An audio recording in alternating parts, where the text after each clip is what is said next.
In a world where dreams meet reality, there exists a place where your business can flourish. That place is Shopify. Imagine having the power to craft your online store with tools that make it as easy as a gentle breeze. Whether you're an artisan of handmade wonders, a creator of digital treasures, or a curator of the latest trends, Shopify stands by your side. With its customizable templates, seamless integrations, and support that's always there, your dream store is just a heartbeat away. Join millions of visionaries around the globe and let Shopify guide you on your journey. Visit roguemedianetwork.com/Shopify. That's roguemedianetwork.com/SHOPIFY. And embark on your free trial. Shopify, where your commerce dreams come to life.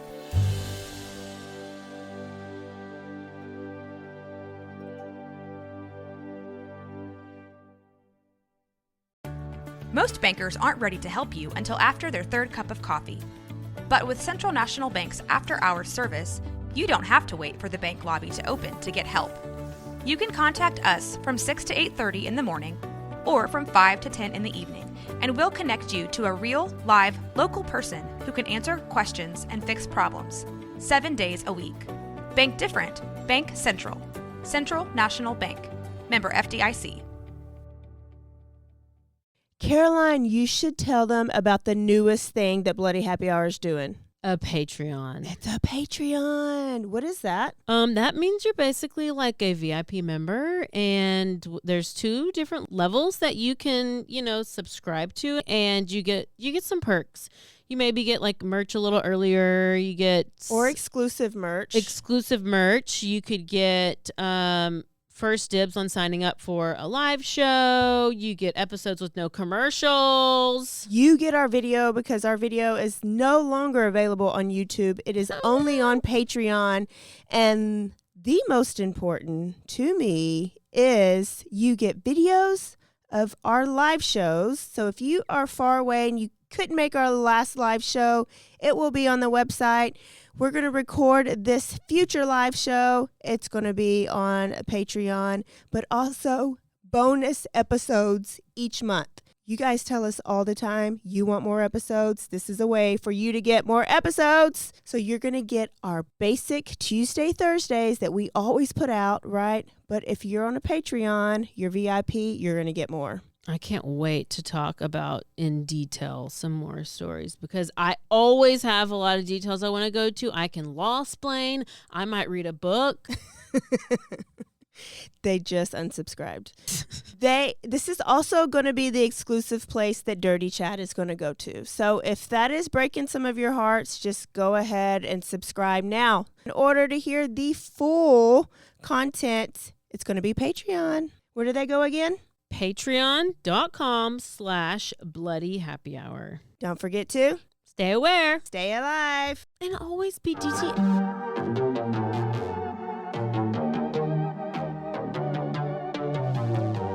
Hey y'all, I'm April. And I'm Caroline. And this is your Bloody Happy Hour. Caroline, are you ready for this? This is your newest guilty pleasure. It's the bloodiest part of your week. Did we say something about it also being happy hour? Show did. Because we about to be sipping on some murder. Bloody Happy Hour.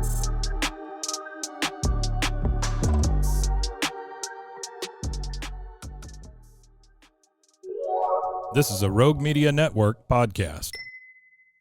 Hey y'all, this is April. And this is Caroline. I don't know why. Did I just Caroline. Oh, weird. You know what? If you're new here, welcome to the show. This is our Quickie episode. This is where we talk about what's in the news, what's happening, give you some updates on some stuff, and it's the quickest episode of a bunch of different cases. So let's, I'm trying to think of which one we want to start with, but I'm going to end with, I just don't want to end with the worst one. Okay. But let me just start off with one of the updates that the guy with all the face tattoos, the Joker face. Yes. He did officially get sentenced to the death sentence. He got sentenced to death. He's the Wade Wilson. Yeah. He ran over that girl like she was spaghetti. and then he strangled another one. So there is that. I'm going to give you the other update later about Kohberger. Okay, let's go to Lebanon, Missouri. Ooh. I think M-O means Missouri. So Yeah. Is it Missouri? Yes. So this, a 47-year-old Missouri woman, Michelle Peters, is charged with assault for allegedly trying to poison her husband. Everybody be trying to poison people. She was trying to lace his Mountain Dew. First of all, sir. Who drinks Mountain Dew? And really, they're going to die anyways. If you drink Mountain Dew, you're going to end up in the ground anyways. I feel like that's a death sentence. I know. And so the thing is that we don't even know his name because he's just going by the victim.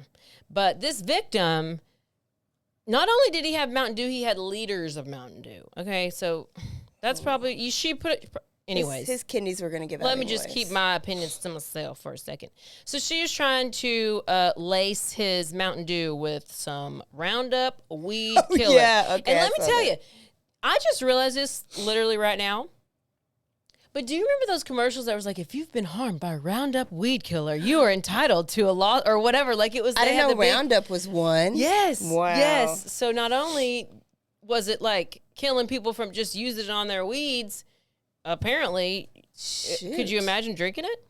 So Michelle is facing charges of first-degree felony assault, felony armed criminal action for allegedly putting poison in her husband's sodas for more than a month.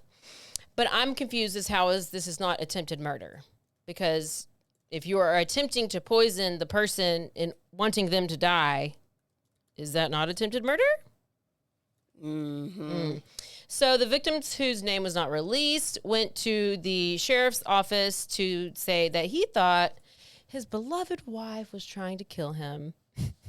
He didn't say that, but he said he thought his wife was trying to kill him. He told the officers, he's like, that there's a refrigerator in the garage, and that's where he stores his liters of Mountain Dew. And at the beginning of May, he said that he noticed his Mountain Dew kind of tasted a little odd. It tasted a little odd, and he started to get sick after he drank it. I'm like, well, that's probably the Mountain Dew, bro. He had a sore throat and stomach issues. I would think you would have a little more, but okay, sore throat, stomach issues. So he decided to add some additional surveillance cameras in the garage because he Smart is DTF. guy. I feel like I've heard this story multiple times, not this story, but a story Yeah, that remember is, the woman that caught her husband poisoning? Yes. But I forgot And what he was doing. somebody Cyanide? Yes. So so he put the new cameras up, which showed his wife taking the Mountain Dew out of the refrigerator, grabbing the Roundup off of the shelf, this is in the garage, taking both of them inside, then later returning the soda to the refrigerator, and then putting the Roundup back on the shelf. So... Oh, I remember why. The victim, because we don't know his name, stopped drinking the soda, told officers that he was afraid for his life, and that he added another camera in the house, and he was watching the live feed, and he noticed that she was adding this insecticide into the... So then he put the camera inside and actually saw her putting it into the Mountain Dew bottle. So... Oh. Yeah. Okay. He then told his wife he was feeling ill, and she told him that he probably had COVID and he needs to stay away from the grandkids. What a gem, this lady. What a gem. So the victim told police he wasn't sure if Michelle was having an affair or was trying to collect his $500,000 life insurance policy. But he did say that he did not suspect infidelity. So he's like, I don't think she's cheating on me. But he did notice that her behavior that she had started to, she was spending less and less money. Or putting less money in their joint account or something. Okay. The reduced amount of money that she'd been placing into the joint account. She had to buy extra Roundup. I guess. Or maybe, I don't know. He's just trying to figure out. Well, I feel like he's way too eager to convict his wife. I think so. But then Michelle ended up talking to the police. And when she originally went, She admitted to adding Roundup to the soda bottles, but she denied that she was trying to hurt her husband. She said that she was not putting the Roundup in the bottle. She was mixing the Mountain Dew and the Roundup to use as a weed killer because she saw it on Pinterest. Let me look that up because I would try it. And he just accidentally drank it, so it's his fault. Her story then changed. Her story changed, and she eventually admitted to putting the insecticide into her husband's Mountain Dew bottle once because she had thrown him a 50th birthday party, and he was not appreciative. Okay? And she said she believed that the chemical in the basement was Roundup when she put it in the Mountain Dew bottle and did so to be mean. What? So first she said it was because he was not appreciative, but then she said she did it just because she wanted to be mean. So, bitch better be in jail and stay there. If convicted, she faces up to 15 years in prison for each charge. And, wow. You know what? Sometimes you just get fed up and you feel unappreciated and you resent your husband because he drinks Mountain Dew. You know, she probably should have told the truth and been like, listen, my husband's soy boy and he drinks Mountain Dew. And his wee-wee probably doesn't work anymore because of it. Exactly. And that's why he's a soy boy, because when you drink soy and you are just like a, not a man, you're just like a soy boy. Then she probably's like, ugh. But once again, if you are not satisfied with your spouse that so badly, that you want to get rid of them so badly, you should probably just divorce them. That is the just best don't way. try to kill Then them. we have somewhere for your kids to go on your off weekends. Now, not You go only live are your you best going to life. obviously get divorced, but you might even go to prison. So just get divorced. I don't understand. I understand that it's like oh, people are going to say I got divorced. Okay. Well, at least they're going to say you got divorced and you're not a murderer. I would rather be a divorcee than a murderer. Okay? Right. So, I'm going to do the really bad one, and then I'm going to do something. Okay, we're just going to go to the bad one. Okay, this is going to piss you off. But we're going to Utah. Is this the one? Oh, wait a second. No, this isn't the one. Okay, this is a different one. Okay, Utah, double murder. And this is in Washington, Utah. 28-year-old Mia Bailey was taken into 28-year-old Mia Bailey was taken into custody the morning after a man and a woman were found shot to death in a Washington City home. Okay. Mia was the couple's daughter. Washington City police were alerted to a shooting around 7 p.m. When Mia's brother called police from a neighbor's house saying that he fled his parents' house after hearing gunshots. When the officers arrived to the home, they found two adults, Joseph and Gail Bailey. They had died from gunshot wounds. Police then turned their attention to finding Mia because she's fled. Yeah. She's gone. So officers later they said that they had seen, or somebody had said that they had seen Mia leave or flee the scene in her yellow 2014 Kia Soul, whatever. Sent out notifications to residents all around, warning them, shelter in place. There's this person on the loose. She has a gun. It's alleged that she just shot her parents, killed her parents. And she drives a yellow Kia Soul, so she's going to be spotted immediately. Immediately. Any yellow car. Come on now. So I still want a yellow car. Well, then I don't know what to tell you. Briefly, so overnight they did a search. There was no success. Residents started to look for this yellow car, and then once that was released, police were flooded with information from just random people about sightings, and then one call did actually lead them to her car which she was inside.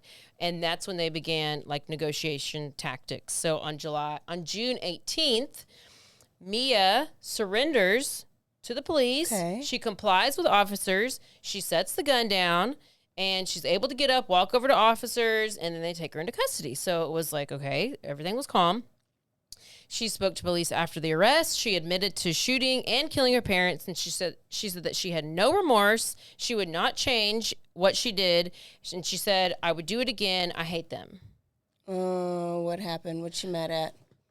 They didn't get her another. But wait, car. there's She more. hated her The car. theme of today is, but wait, there's more.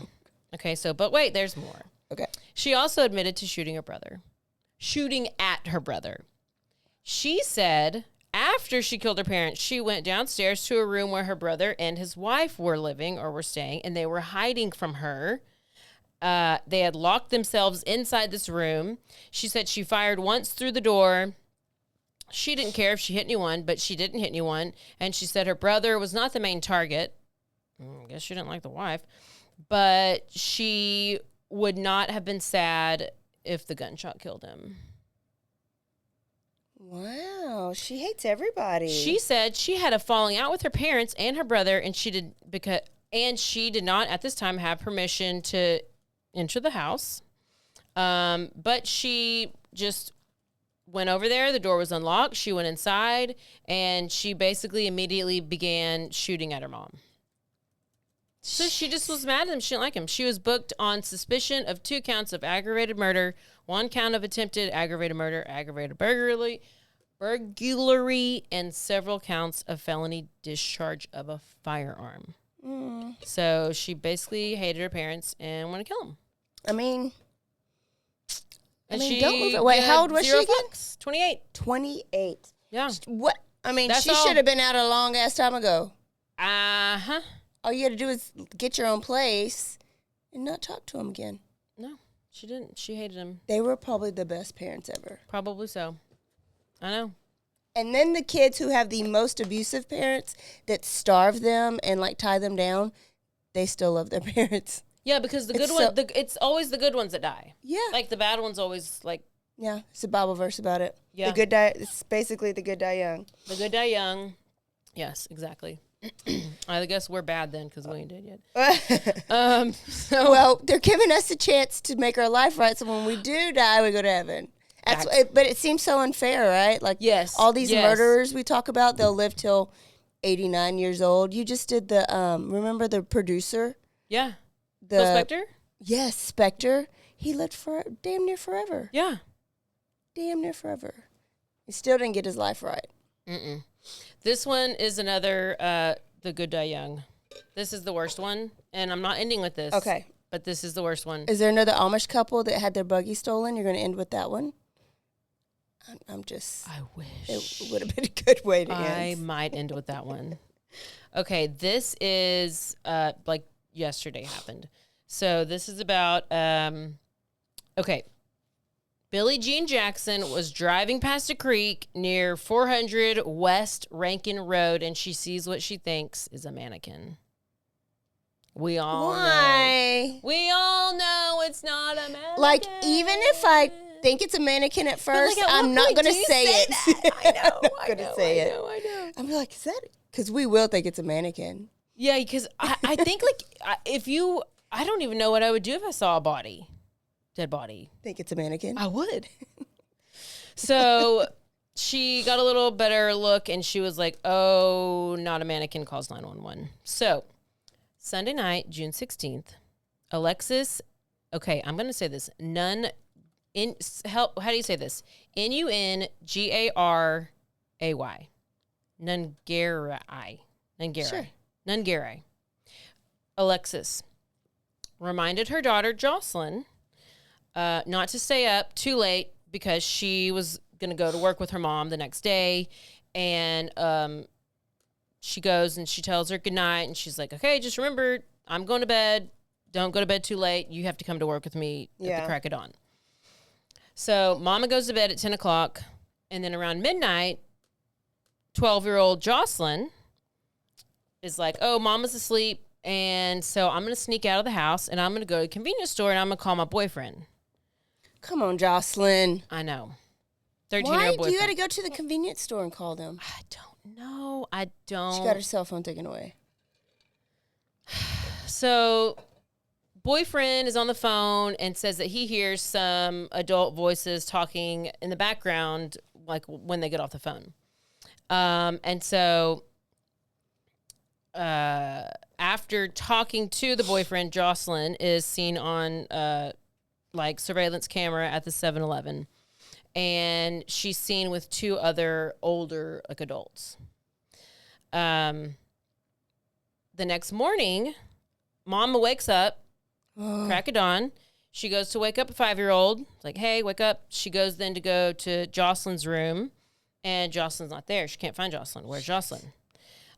She pings the phone. If Jocelyn has a phone, why ain't she using her phone? What? Okay, I just thought of that right now, even though I've done the story. Mama pings Jocelyn's phone, traces the phone to 400 West Rankin Road, which is where homegirl at the beginning, Billie Jean Jackson, thought she saw a mannequin. Okay? Yes. So Mama drives to the spot Billie where Jean Jackson or Michael Jackson? I don't know. Make a song after her? I was gonna like delete the name and just gonna say like a total distraction. I know. It's so bad. It's so bad. I think that's who Michael Jackson made the song off Billie of. Jean. Yep, it was her. She's famous. Yeah, I know. It was her. She's still alive. She never dies. Alexis, which is Mama, drives to the spot where the phone was last pinged and sees police tape up and that police are canvassing the area. I know. Now you have a tickle and you can't get rid of it. You can't get rid of your tickle. Never name your kid Billie Jean. I'm naming my kid. Somebody I know named his kid Frank, and I'm like, could you imagine like breastfeeding Frank? Is Frank born 30 years old? He was a boy, and he was just born, and he was real cute and had like a bow tie on. But I'm like, hey Frank, because he was born a grown up. There's only grown ups named Frank. Like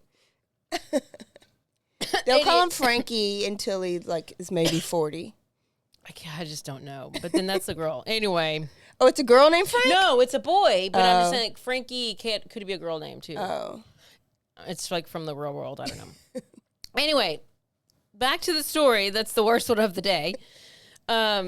She tells so Mama gets to the area where daughter's phone is pinged. She tells police, she's like, my daughter's missing. I just pinged her phone. This is where it last pinged. The officers get her information, and it takes them about an hour before they finally do find a body. And then they let Jocelyn know later that afternoon. They did confirm that, they let Alexis know. They confirmed that the body in the creek was, in fact, 12-year-old Jocelyn Nigeri. Oh. So, this is where it gets very upsetting. This is actually... but the body was in a what? It was like in a creek. And where are we? What city? What state? We are in, we're in Houston. Houston. Oh, so I did the story last week, but they didn't have all those. We did? Yeah, but they didn't have names. I think it was similar. Did a jogger find the body? Yeah. I did it, but it had no details because it sounds familiar. Yeah. Okay. We didn't even know she left to go phone call. I also feel like this type of story is happening a lot. Yeah. And so we could, it was popped up on like top news. Because the parents had no idea that the mom had no idea that they had left until the next morning. Yeah. Well, this is it. Okay, so more details came out. Uh-huh. Good. So yeah, good. This is an update then. So the police do a conference, and this is where you get to hear all the horrible, awful stuff. So prepare yourself. Prosecutors say that she fought like a superhero, fighting with her dying breath, leaving visible marks. That she was, her hands were tied behind her back, her feet were bound, her shirt was taken off. She was abused for hours under a bridge in North Houston by Jonah Jose Rangel Martinez and Franklin Jose Pena Ramos. What color was she? She was brown, but like Maybe, not dark brown. like maybe biracial or what? Or I think Chicano? her mom looked like, like but she had like red hair. I don't know. I couldn't really Okay. tell, but the mom looked Mexican or Hispanic. But these, okay, yeah, just wait. Even though police and prosecutors believe that Jocelyn was raped before she was strangled, the suspects are not yet charged for sexual assault because the rape kit results are still pending. Harris County District Attorney Kim Ogg says that she believes evidence is clear that it's a sexual assault. The defendants are not admitting it yet. They did confirm that. How did they find them?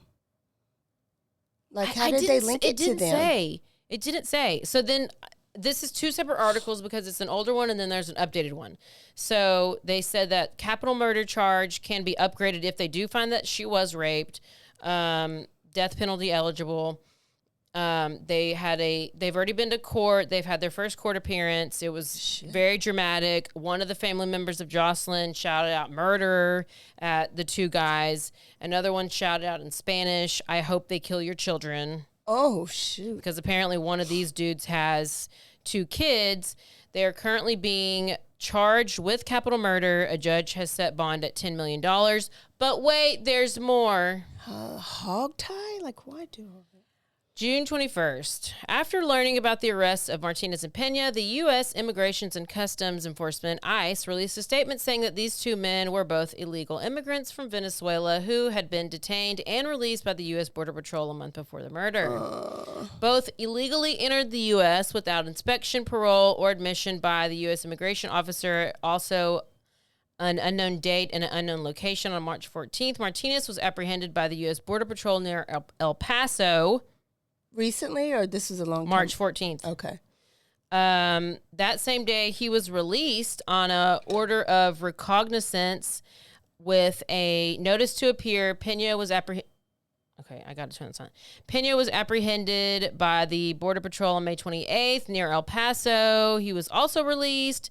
One of them had a ankle monitor, ankle bracelet, whatever. Right after they murdered her, he cut it off and tried to flee. They did. I think for some of them, they'll put the monitor on them if they. I don't know. They give them a cell phone. They give them money. I don't know. I don't know what they're doing. I don't know what's happening. It's just confusing. I heard about an ankle monitor. All I know is they're illegal and they're here amongst a lot of other people because this keeps happening. Because the other Rachel Morin, that was another illegal. Yeah. But court documents say that neither one of these guys knew her prior to that night. They just went up to her and asked her for directions and decided we're just going to rape her and kill her. And they said that, I think this is the one they said, like, her hyoid bone was broken, which means she was strangled.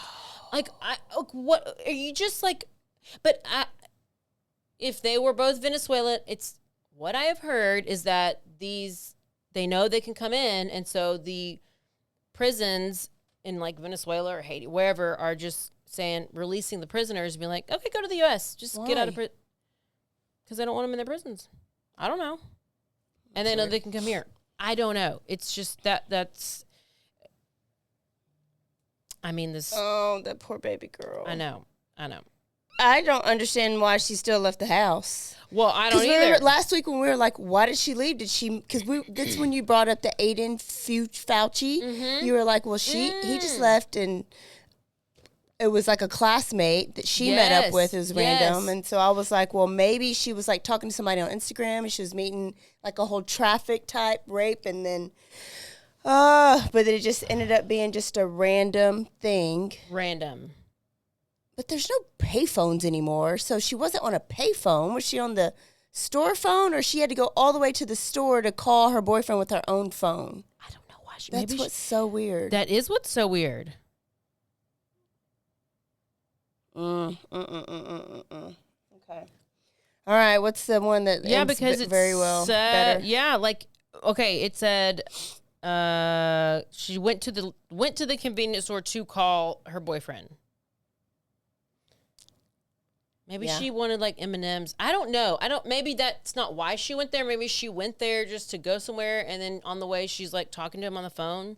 Gosh, who knows? Who knows? But that's all that I have from the article. Okay, so as you know, I've been in trial for a couple months. I've been in trial. Okay, so this trial that I've been listening to and watching is out of Massachusetts, Boston. It's out of Boston, right? Boston area. Particularly Canton, Massachusetts. Canton, Mass. Massachusetts. And so that's where this the trial that I'm in currently is happening. The police one. Yes. Okay. Karen Reed. Okay, so there is also this related case that happened a few years ago that is originally and the Boston cop murder case is a case of allegedly a lot of police misconduct and a lot of shady and a lot of cover up. That's what a lot of people are thinking. It's very split. Do you whatever. still think Yes. that, listening to the whole trial, Yes. that still police is Yes. not Karen? Yes. I feel like you can never trust a Karen. So I agree. And I feel like she is crazy. Yeah. Like she is like a lot, but a lot of those people in that community are bat shit. They are crazy. So she's just a So product she's of just her part of it, environment. even though she's an outsider because she's from a place that's like 40 minutes away called Okay. Dedham. Okay. Dedham. So is it done? Is the trial done? We are on verdict. We are on verdict watch. This is day 3. I'm not happy. So Hung. this is where we go back to Dedham. Okay, there's Sandra Birchmore. This is a girl. She has died, and it's originally considered a suicide, but now they're like, no, it's a homicide. Okay. A forensic pathologist released a new report indicating that this woman, Sandra, was murdered. She did not commit suicide. She was 23. Her body was found inside her apartment in Canton, Massachusetts. Canton is the same place where these officers at the trial, Karen Reed trial, it's the Canton Police Department. Even though half of them were recused because it was too close, like there's still some of the same players. Okay. Yeah. So it's almost like this case right now, the Karen Reed case, is almost going to make this Sandra Birchmore case A bigger case. yes. It's like all the Murdaugh shit, crookedness unraveling like all at the same time. Yes. So February 4th, 2021 is whenever she was found. Her body was found. After her death, Birchmore's family filed a lawsuit against 3 police officers. The city of Stoughton, Massachusetts. So this is not too far away, but they were Stoughton police officers.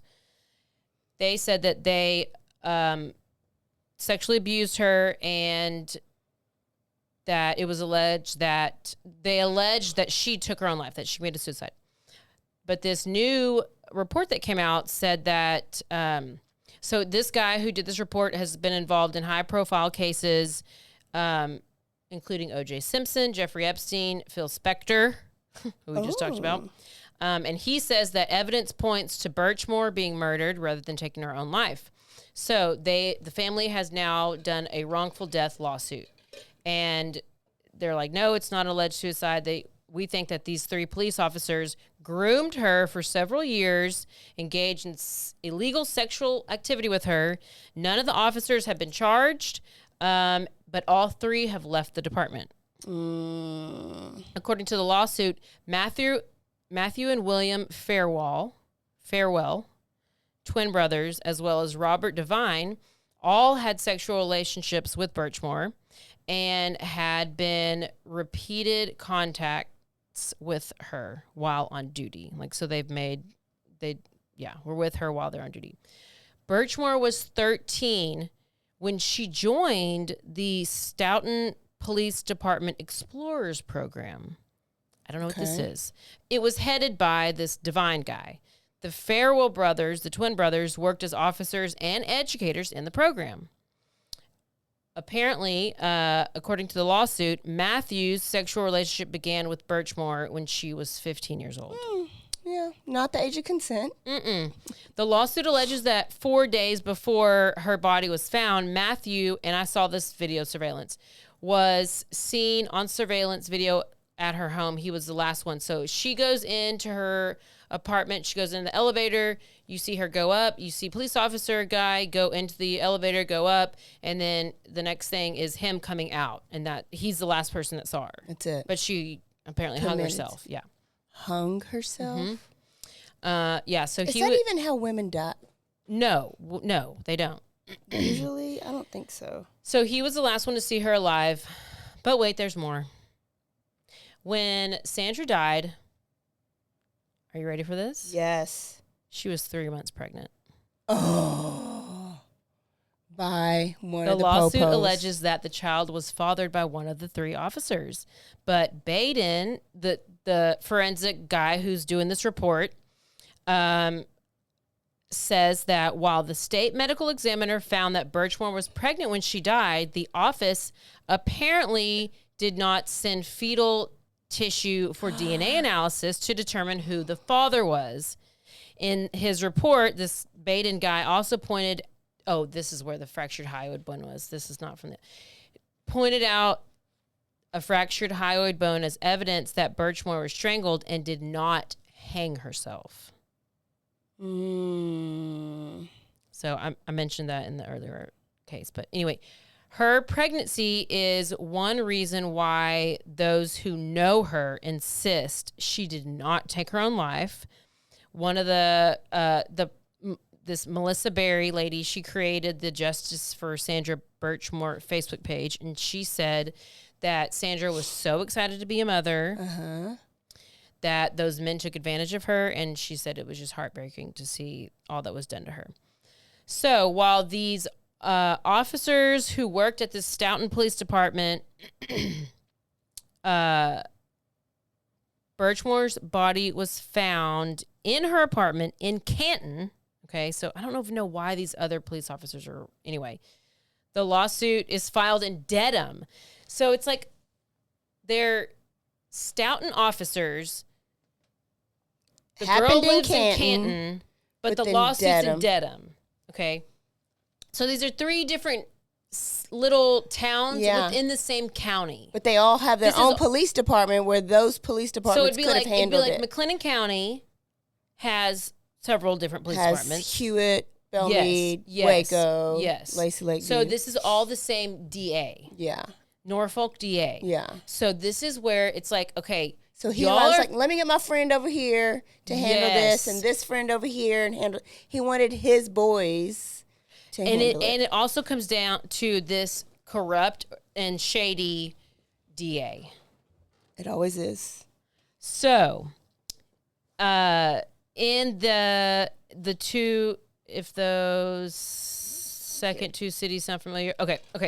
So, as I'm saying, her apartment's in Canton, the lawsuit's filed in Dedham, and then this article goes on to say, like, if the 2 cities sound familiar, it should be, because this is where Karen Reed's case is taking center stage. And what did Cat Williams tell us? 2025, they coming out. Everything. Oh, my goodness. So now advocates are hoping they can capitalize the attention from Reed's case, and now they can get to shine a light on the Sandra's case. And there's a lot of common players in the story, a lot of parallels, particularly the DA in Norfolk County, who is heavily involved in this case. There's also some other officers that are involved. And right now, it's kind of a blessing in disguise, because this is right at the right time. Right at the right time. And but if the jury for the Karen Reed case is doing their job right, they don't even know what's going on, right? Can they? They not allowed? They could know. They just other can't, shit that has. They can't just watch. Can't. I mean, Karen Reed you can't news. research and like go actively look at, like, you can't watch YouTube videos or can't. But I mean, I guess you probably shouldn't watch the news, or you shouldn't. I don't know how I would live my life if I do that, but I would cheat for sure. Yeah, I'm just saying. So don't put me on a jury, because I'll cheat. Actually, I probably wouldn't cheat. I'd be like, I'd really want to do it right. But half the time, whenever I'm watching a trial, I'm like, I don't even understand what you just said. The only way I understand it is because of the commentators who I'm watching who are explaining it to me. Yeah. Anyway, that is that case, and I believe that the very last thing I have to tell you is that we have officially, as of today, right now, we have a date for the Idaho murders, for the Kohberger trial, and it is scheduled June 2nd to August 29th. It's going to be a 3-month trial, 2025. The schedule is 8:30 a.m. to 3:30 p.m. Shoot. And I'm going to have to go on maternity leave. Go ahead and get pregnant. I'm going to go ahead and get pregnant, or I'm going to fake it, because I'm going to have to. It's going to be a whole thing. August 29th, they're going to have a. They are going to have a motion to. They're going to have like a hearing to change the venue. It's not going to affect the trial date, even if it is moved to a different county or whatever. This is the trial date. They set it today because we're like, let's at least do something. Yeah. Pre-trial hearing conference is going to be on April 3rd. So June 2nd to August 29th, 2025 is the scheduled date for the trial for the Idaho 4 murders. I'm off. We can at least go for one day.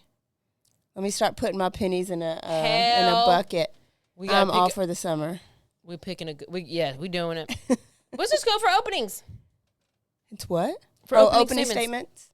Wow. So there you go. That was a whole bunch, but man, it's some good shit going on out there. Currently, we're going to have a verdict at Karen Reed by the time you hear this, so I'm not even going to say anything about it. And she's going to be not guilty, so it's fine. So, right about the time when Riley Park? No, not. That's a kid. No, you're right. Riley? The Tennessee? Yeah. Riley Strain. Riley Strain. I was going to say Riley Gaines, but she's the swimmer. Okay. When Riley Strain went missing here in Texas, we talked about it. The Texas A&M Corpus Christi students. Went missing, and it was right around the same time. And remember, we talked about like how does one blow up more than the other? I just think that the location in Nashville and on Broadway Street, like that was just a better story for outlets to put out. But back here in Texas, in Corpus Christi, Caleb Harris, he was a Texas A&M Corpus Christi student, was playing video games with his roommate. There's doorbell footage that he was walking his puppy shortly after midnight. He Ubered some food, ordered some Uber Eats, and it was delivered like at 2:20. He sent out some like Snapchats of him walking his puppy, and his Uber Eats order was never picked up. Like it was still on the front porch.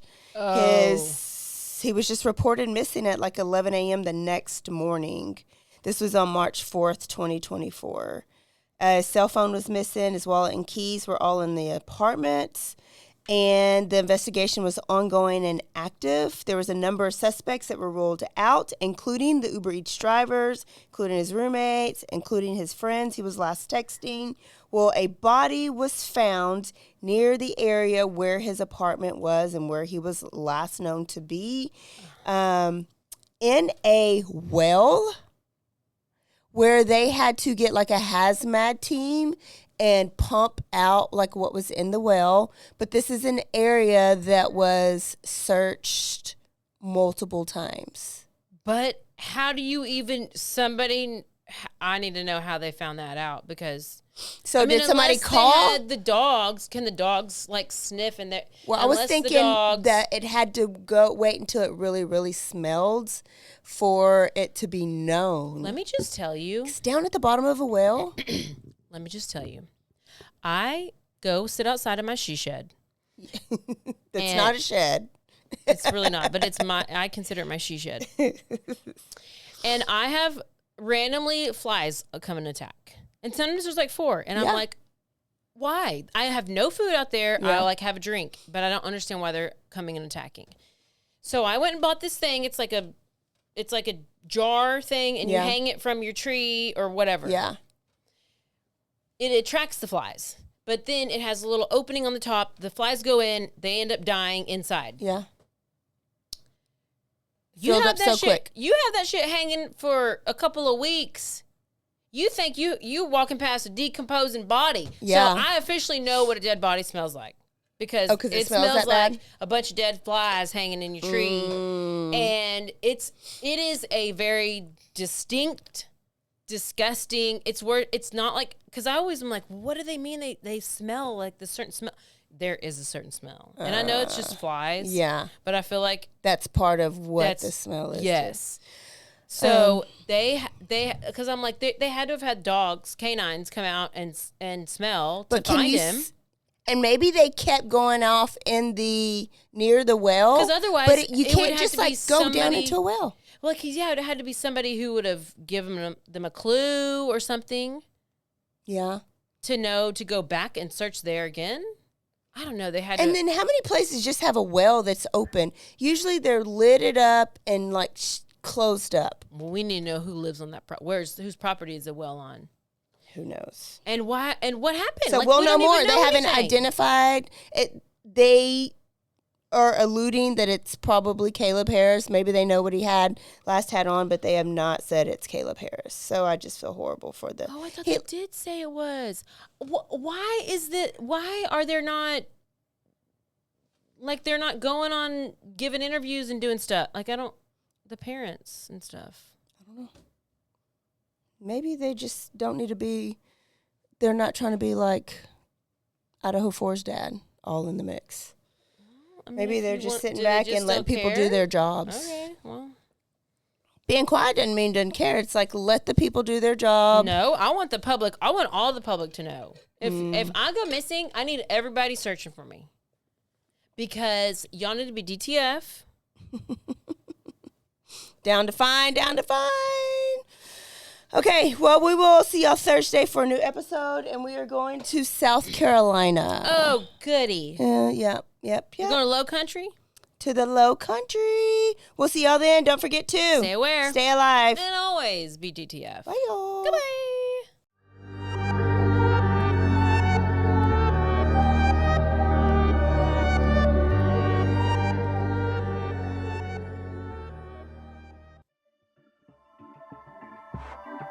This has been a Rogue Media Network production.